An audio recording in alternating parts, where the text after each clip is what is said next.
Meu nome é Eduardo Pedroso, eu sou gestor ambiental, eu sou agente de sede, eu trabalho para a ONG Bicho Brother, da qual eu sou um dos idealizadores. Também trabalho para outras ONGs, trabalho para uma empresa chamada Tango Tax Cat and Trap, que faz controle ético de gatos de vida livre. E é por isso que a gente está aqui, eu e a doutora Tamiri Cigarini. A gente vai falar um pouco sobre isso, sobre o que é controle de gatos de vida livre, como é trabalhar com as colônias nas ruas, como a gente deve proceder quando pretende diminuir a população de gatos de rua das cidades brasileiras, né? Então, quando a gente vai fazer SED ou CVD, hoje em dia existe a tendência de colocar o V no meio da sigla SED, porque a gente também vacina contra a raiva todos os animais que passam pelo processo de SED. Então, quando a gente vai fazer SED, a gente precisa prestar atenção em algumas coisas, né? SED não é simplesmente falar eu vou castrar o gato ali da rua, porque isso pode ser tudo outro tipo de situação, né? Pode ser mutirão, pode você pegar um gato bonzinho da rua, castrar e colocar ele no local, não caracteriza exatamente SED. SED é controle, né? SED é captura, esterilização e devolução. Então a gente vai falar um pouco sobre isso numa série de vídeos que a gente resolveu fazer, eu e a doutora. Olá, gente, tudo bem? Meu nome é Tamiri Cigarini, eu sou médica veterinária e eu, juntamente com o Eduardo, juntamente com a ONG Bicho Brother e com outras pessoas, com outros projetos também, até com pessoas que fazem isso de maneira individual, realizo também um trabalho de SED, que é muito importante, por sinal, para controle ético dos animais de vida livre, que segue um protocolo internacional, uma metodologia internacional que deve ser seguida. E por ser um trabalho de extrema importância, como o Eduardo falou, a gente resolveu fazer uma série de vídeos para esclarecer, né, para as pessoas como que isso deve ser feito, a importância disso, porque muita gente desconhece a SED, muita gente desconhece como é feito, muita gente desconhece o que é feito, muita gente desconhece a realidade dos animais de rua, muita gente desconhece a quantidade de animais errantes que habitam as ruas, né? Então, assim, devido a vários assuntos que devem ser abordados, a gente resolveu fazer esses vídeos para esclarecer quem tiver interesse, né, de ajudar esses animais de alguma maneira, que quiser de alguma forma ajudar, conhecer esse trabalho, como que é feito e tudo mais. Então a gente vai iniciar falando sobre SED, o que é, como é feito, como que é esse protocolo e muitas outras coisas mais também. E a gente espera poder esclarecer e tirar a dúvida de todos vocês que queiram participar e ajudar esses animais. Por conta disso, a gente vai disponibilizar, acho que fica aqui embaixo, depois agora, né, um e-mail, né, para você, se quiser mandar sua dúvida, ou sua interação, ou sua sugestão, pode mandar no e-mail que está aparecendo aqui agora. Nesse primeiro vídeo a gente resolveu falar sobre castração minimamente invasiva e a importância dessa técnica para o controle, para o trabalho de SED, né? Eu posso dizer que na minha experiência de campo, né, trabalho de rua, eu tenho já alguns animais já na minha esteira de trabalho, castrados, esterilizados, capturados, devolvidos, vacinados contra a raiva. Eu já tenho uma pequena bagagem e eu posso afirmar com certeza absoluta que só é possível fazer SED, captura, esterilização e devolução, com uma médica em parceria. Se você é um agente de SED, um agente de controle, seja do governo, seja de uma ONG, seja alguém que age individualmente, você só consegue fazer o trabalho de SED dentro do protocolo internacional e com uma margem de segurança, pensando sempre no bem-estar do animal, se você praticar esse tipo de método ao lado de um médico, uma médica veterinária que domine a técnica minimamente invasiva. Não adianta você pegar um gato numa colônia e levar ele para uma clínica onde o cirurgião vai fazer na barriga da gata uma abertura de 5, 6 centímetros. Isso é impensável dentro do protocolo de SED. E muitas coisas dizem para a gente tomar esse tipo de cuidado, né? Por que você precisa da castração minimamente invasiva? Porque você precisa devolver logo o animal para o ambiente dele. E por que você precisa devolver o animal para o ambiente dele com rapidez? Alguns fatores, né? O primeiro é assim, o animal de vida livre, o gato errante, muitas vezes ele é de temperamento forte. Então, quando você o tira do ambiente e leva para uma clínica, você precisa castrar ele com método não invasivo, pouco invasivo, minimamente invasivo, e devolvê-lo num prazo entre 12 e 24 horas. Se você manter esse animal numa clínica porque você fez uma castração que não é minimamente invasiva, então ele vai precisar de um cuidado, de um pós-cirúrgico maior, de 5, 6 ou às vezes 8 ou 10 dias. Esse animal, ele pode ter o sistema imunológico dele suprimido, porque ele não está acostumado a ficar fora do ambiente dele. Quando você retira esse animal de temperamento forte da colônia, imediatamente ele começa a ter problemas e você precisa minimizar esses problemas. E como é que você minimiza esse problema? Fazendo uma castração na qual ele possa ser devolvido rápido para o ambiente onde ele vive, tá? Porque é ali que, na verdade, as pessoas falam, o animal vai ser castrado e a recuperação dele é em 12 ou 24 horas. Não exatamente isso. Começa com 12 horas e 24 horas, que é o tempo de devolução. Mas onde vai se dar de verdade a recuperação do animal é dentro da colônia, porque a reconexão com o mundo dele é muito importante. Esses animais, eles são muito sensíveis psicologicamente. Então, quando você mexe com o psicológico do gato, você precisa tomar cuidado de não fazer com que essa captura, esse trauma se estenda por muito tempo. Ele tem que ser minimizado, suavizado. E como você suaviza esse trauma do animal para o sistema imunológico dele não deprimir? É devolvendo ele rápido para a colônia. E como que você devolve ele rápido para a colônia? Fazendo uma castração que possibilite isso. Tá? Então, pensa bem, na sua cidade, no seu bairro, no teu estado, em qualquer lugar, você que está ouvindo a gente agora, se vai fazer SED, você precisa de um profissional como a doutora Tamires. Tá? É isso, talvez ela explique de maneira mais técnica como... Não, o que o Eduardo disse está completamente correto, né?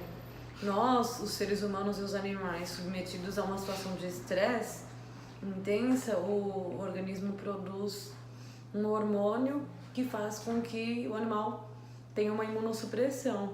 E aí faz com que ele desenvolva doenças e infecções na própria cirurgia, né? Complicações na própria cirurgia e até mesmo outros tipos de doenças. Então, assim, é totalmente descabido você prender um animal por 10 dias, um animal errante, um animal feral, né? Que a gente chama de vida livre, que nunca teve contato com o humano, um animal que está acostumado a viver em colônia, dentro de uma gaiola para cuidar de pós-operatório, primeiramente porque você não vai conseguir manusear. Quem já viu um gato feral e já presenciou sabe do que eu estou falando. Quem nunca viu, às vezes não consegue imaginar e fala, como não consegue? Mas a primeira vez que vê vai entender. Segundo, né? Além da imunossupressão, tem outro fator. Eu vou depois mostrar imagens da cirurgia minimamente invasiva, mas falam, como que você consegue soltar e garante que não vai acontecer nada? Porque o corte tem em torno de 0,3 centímetros. Então, vamos supor, o ponto é feito, a sutura é feita na musculatura, no subcutâneo e intradérmico interno. Então, assim, o animal não tem como puxar fio nem nada. Mas vamos supor que ele estoure todos os pontos de alguma maneira. Não vai ter como ter eventração ou evisceração, que é a saída, né, a exteriorização dos órgãos do animal pela incisão. Isso não vai acontecer com esse tipo de cirurgia. Já com a cirurgia convencional, isso pode ocorrer e isso é muito grave, né? Se isso ocorrer, o animal vem a óbito. Então, isso não vai acontecer com esse tipo de cirurgia, por isso é tão importante que o animal errante seja submetido à cirurgia minimamente invasiva para ser devolvido de 12 a 24 horas depois. Dessa forma, a gente sabe que o animal não vai ter uma eventração ou evisceração, e ele vai se recuperar, não vai ter imunossupressão por estresse e nenhum tipo de esterilização dos órgãos pelo tamanho da incisão, né? E a recuperação é muito rápida. Eu faço esse tipo de cirurgia nos animais domesticados também. Quando eu aprendi a fazer, quando eu fiz o curso, eu comecei a fazer também nos domesticados, justamente para eu acompanhar. E eu vejo que em 2, 3 dias já formou casquinha, já fechou. Eu nem utilizo mais roupinha cirúrgica, mesmo nos domesticados, justamente porque eu quero acompanhar para ver como que funciona, né? E às vezes alguém fala, o meu gatinho arrancou o micropore, que eu coloco um microporezinho. Aí eu falo, não tem problema, no dia seguinte já formou casquinha e já fechou, então é super tranquilo. E eu uso a mesma medicação que eu utilizo nos ferais, nos errantes, que é injetável, não mando medicação para casa e funciona muito bem. Então por isso que é tão importante que seja feita a técnica minimamente invasiva nestes animais. Uma coisa importante, curiosa, não é exatamente curiosa, mas é uma coisa importante de ser dita, que quando o médico veterinário ele adquire a técnica minimamente invasiva, não significa que na clínica, no ambiente de trabalho dele, ele vai fazer a convencional para os animais dos clientes já antigos dele e vai trabalhar a técnica minimamente invasiva com os grupos de sede, com as ONGs. Não, isso não é como quando o profissional veterinário adquire essa técnica minimamente invasiva, é como um salto na carreira dele. Ele aprendeu uma técnica que vai ser utilizada em todos os animais a partir da aquisição do aprendizado da técnica minimamente invasiva. Eu aprendi com uma pessoa muito bacana, um veterinário muito competente, né? Eu fiz um curso com ele e ele que me falou, que me deu esse toque, falou, olha, não precisa fazer só nos grupos de sede, faça nos seus clientes também, para que você vai fazer a outra técnica? Eu nunca fiz a convencional, que é uma incisão bem grandona, eu fazia um corte um pouco maior, talvez era acho que o dobro ou o triplo do que eu faço hoje. Mas o ponto era externo, aí ele que me deu esse toque, falou, não, faz para todos os clientes, para que você vai fazer ponto externo?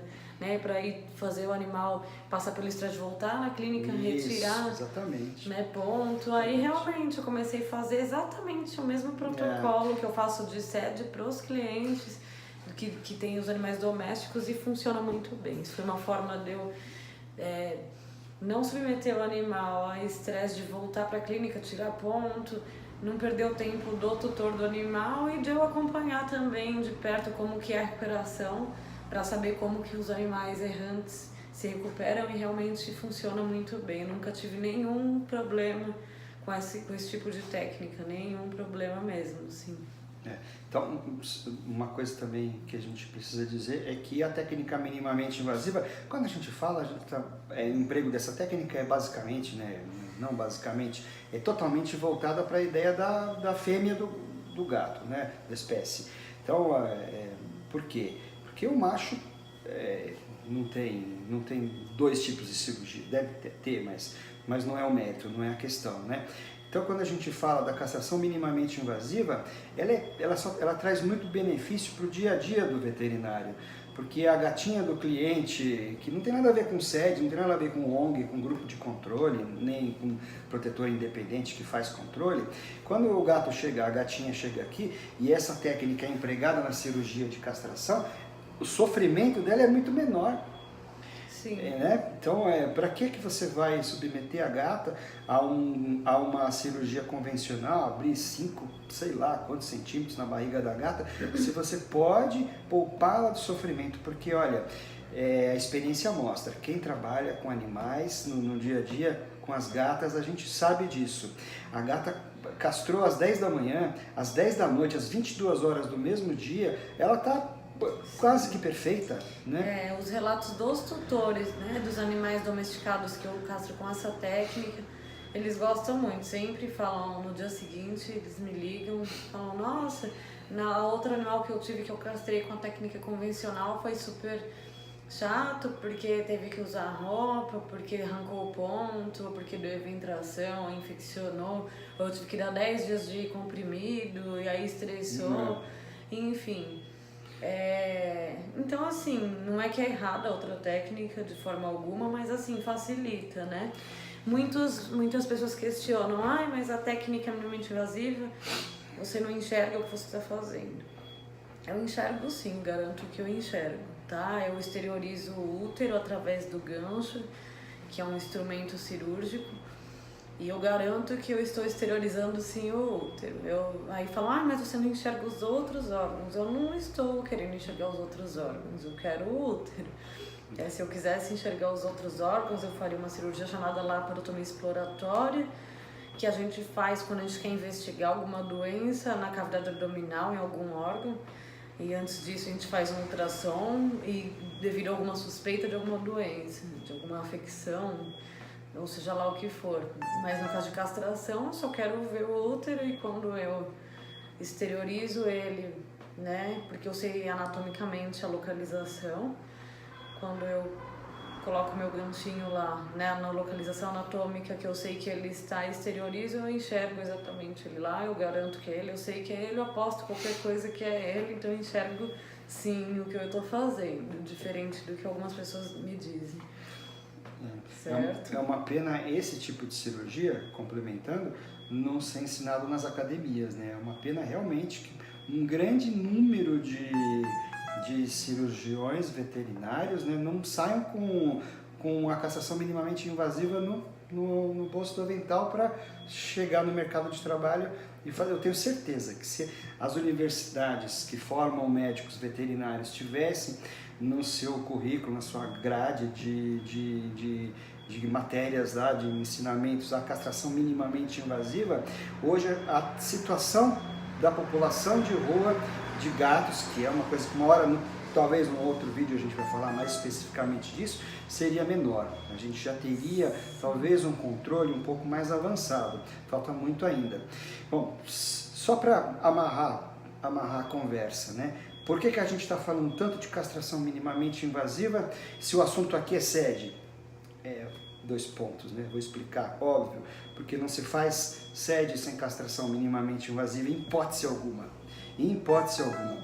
Vou voltar ao que eu disse anteriormente. Se você na sua cidade não tem um médico que faz castração minimamente invasiva nas gatas das colônias em que você se propõe a fazer sede, você precisa ir até um médico veterinário da sua cidade ou alguém do seu grupo que já esteja cursando veterinária ou já está formado. Você precisa fazer com que esse médico, ou não é fazer com que esse médico exatamente, mas esse médico do grupo, ou esse médico que vai trabalhar dando suporte ao grupo de sede, ele precisa adquirir essa técnica. Como, né? Ele vai adquirir essa técnica com quem já sabe. Então, talvez não. Se você precisa formar um grupo de sede e precisa de um médico que fazendo a castração minimamente invasiva, e você vai precisar efetivamente para você fazer sede, você deve se reportar a algum médico cirurgião que já tem essa técnica, como a doutora Tamires Cigarini. Se você quiser falar com ela, tá aí no e-mail que a gente passou anteriormente. Né? E olha só, para quem já é cirurgião, já sabe castrar, não tem muito segredo. Eu tive uma certa facilidade em aprender. Lógico que eu tive um excelente professor também que me ensinou com a maior paciência, tudo, mas assim, quem já sabe castrar, é só uma questão de adaptação e prática, né? Eu tenho uma demanda muito grande de castrações, de sede e também de castrações de animais com tutores, né? Então, assim, eu já sabia castrar, aí eu aprendi, fiz o curso da técnica minimamente invasiva.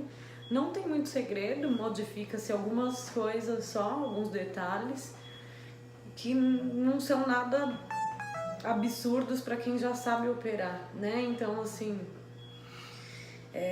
não tem muito segredo para quem já sabe operar, basta fazer um curso que aprende rapidinho, né? Quem já sabe castrar consegue aprender relativamente rápido a fazer essa técnica, né? Não tem muito segredo, não é nada, não é um bicho de 7 cabeças. Se você quiser mais informações sobre a técnica, escreve pra gente. Sim, tá no e-mail, a doutora pode a gente pode responder os e-mails e a gente de repente pode responder algumas dúvidas num próximo vídeo. Isso. Num próximo vídeo, como a doutora acabou de falar, a gente vai abordar vários fatores que levam a um bom trabalho de controle, como a marcação de orelha, por que se marca a orelha, né? E como deve ser marcada a orelha. Tem uma convenção internacional, a gente vai explicar por que outros tipos de marcação não servem, né? Tatuagem, por exemplo, não serve. Mas esse é assunto para uma outra vez. Só reforçando, como se fosse um mapa mental, né? Para a gente ficar, assim, uma coisa bem didática. Você resolveu fazer controle de gatos de vida livre no teu bairro, na cidade de São Paulo, Salvador, Rio de Janeiro, Belo Horizonte, qualquer cidade do Brasil onde tenha uma situação em que alguém precisa do fator antrópico, quer dizer, precisa do ser humano chegar lá e fazer o controle daquela colônia, né? Questão de saúde pública, inclusive, e principalmente questão de saúde pública, né? Então você vai formar um grupo de sede. Nesse grupo de sede, você precisa ter um profissional médico veterinário capacitado para fazer castração minimamente invasiva, por todos os motivos que a gente explicou aqui, tá? Basicamente, por que você faz a castração minimamente invasiva? Para devolver o animal rápido para o ambiente dele. E por que você devolve o animal rápido para o ambiente dele? Para ele não ter problema de supressão imunológica. Perfeito, doutora? Sim, e também porque imagina uma captura com 18 animais. Já pensou se for deixar cada um 10 dias dentro de uma clínica? Inviável. Não tem nem espaço. Vamos supor que todos são dóceis e de sofá, que não é o que acontece. Não é o que Mas acontece. Também não tem espaço físico, mesmo que isso fosse, mesmo que não imunossuprimisse, que o animal gostasse de ficar lá na gaiola olhando pra tua cara. Mas que não é o caso, que né? não é Na o realidade, caso. os animais são muito Também bravos. não tem espaço físico, né? Porque as colônias são capturas. Não é que você captura um animal, geralmente são 10, 20 de uma vez. Então também tem isso. Mas o mais importante fator é a imunossupressão e o estresse. Eles realmente ficam extremamente estressados, ao extremo mesmo, dá dó de ver. Assim. Eles ficam amedrontados, eles te veem se aproximando, eles se urinam. É muito triste para esses animais, é crueldade. Então, para você preservar a saúde dos animais que estão na colônia, você precisa fazer a castração minimamente invasiva. Você precisa ter alguém no teu grupo para fazer isso, um médico veterinário, tá bom? A gente tem um canal no YouTube, você pode dar o like aí para receber nossas notificações. O e-mail a gente já colocou, se quiser conversar com a gente é só mandar mensagem via e-mail, tá bom? Então, e façam SED, os bichinhos precisam de mais gente fazendo SED. Isso aí, até a próxima. Obrigado.